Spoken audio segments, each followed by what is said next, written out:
many years in Paris, and I've been struck by what happened because it's Paris, and it happened in the street where my brother works, and just in Italy, you can see the door where my brother works, and one girl who used to work with my brother died on that evening, which I got to meet as well. So yeah, it was particularly striking for the whole world, but I was really close to it, and that's why I wrote that song, Please Help Me Pray. My name was Justine Moulin, and I wrote that song for her and for the others. But yeah, and so Christian completely understood. It was like, we have to do something. What can we do? What do we know how to do? We know how to say. Yeah, this is what can we do, the part of gathering people and singing for hope. Because there was such a wave of fear after it, of course.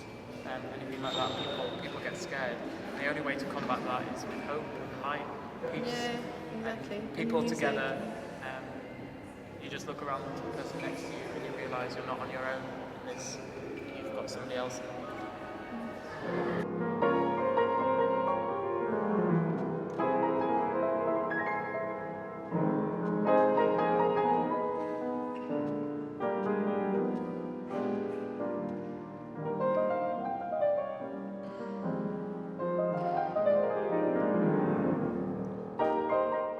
Sur le coup, j'ai juste pas compris en fait, pas compris ce qui s'est passé, comment ça s'est déroulé. Et, à Paris, j'ai beaucoup de tantes, de cousins, etc.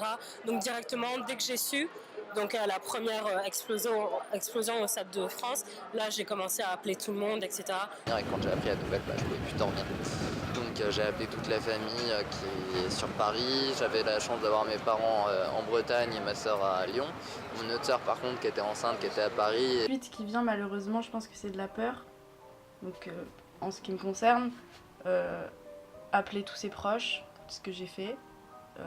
Et un soulagement après, finalement, que personne de mes proches ou de mon entourage ne soit touché, n'ait été touché. Ça m'a fait bizarre. Quand j'ai vu ça, au début, je ne comprenais pas. J'avais juste l'impression de regarder, mais sans rien ressentir en fait, parce que ça semblait réel en fait. C'est bizarre, ça semble réel en fait. J'avais un besoin constant en fait d'écouter les news pour savoir en fait ce qui se passe. Est-ce qu'on a arrêté en fait les terroristes, etc. Donc pas une envie de rester en France, mais une envie constante de rester connecté à la France en fait. Je cherchais à comprendre, en fait, je regardais tout ce que je pouvais comme information sur ça.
Après, il y a des collègues qui n'étaient pas très au courant des actualités ou je ne sais quoi, et quand je dis de base, je n'aimais pas.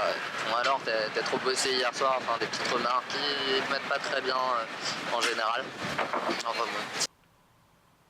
Quand je leur ai expliqué que le Bataclan c'était un endroit où j'avais l'habitude d'aller, ils souriaient, mais j'ai parlé à une fille qui m'a dit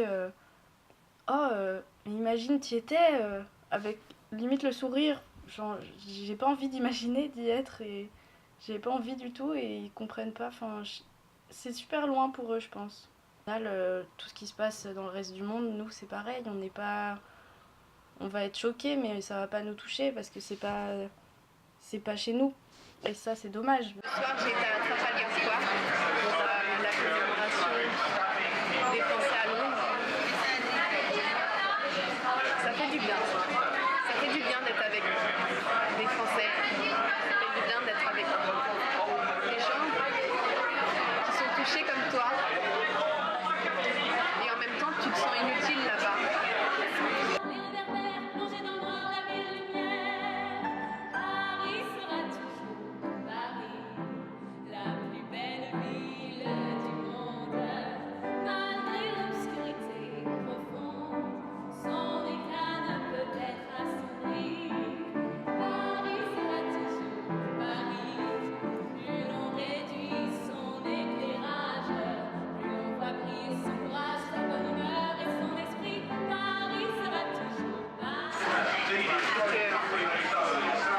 ne peut pas continuer à vivre en ayant peur, c'est sûr.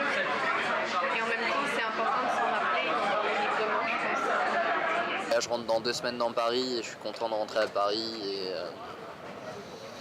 Et je dois avouer que la première semaine a été dure, maintenant ça va quand même mieux, faut finir par positiver. On aime cette atmosphère-là, on aime ces gens dans le métro, on aime ces gens autour de nous, on aime se poser sur une terrasse, un café, même quand on est tous serrés les uns contre les autres, pour fumer et boire. C'est notre mode de vie en fait. On s'aime et on se déteste. Je continuerai à boire de l'alcool en terrasse. C'est cliché, mais bon, c'est mes week-ends. Enfin, quand tu vas dans le Marais, boire un café en terrasse, ça ne changera pas. Et même là, en le disant, je réalise pas qu'il puisse se passer ça. Pour moi, c'est impossible qu'il puisse te faire tirer dessus alors que tu prends un café en terrasse, quoi. Donc non, je n'arrêterai pas de faire ça. Je n'arrêterai pas de voir des concerts, même si je pense que j'aurai un peu de mal à retourner au Bataclan à son ouverture. On peut se plaindre, on peut brûler, on peut protester, on peut faire tout ça. Mais quand il se passe quelque chose de grave, on est tous ensemble. Et on est Français tous ensemble. Et on résistera tous ensemble, comme toujours.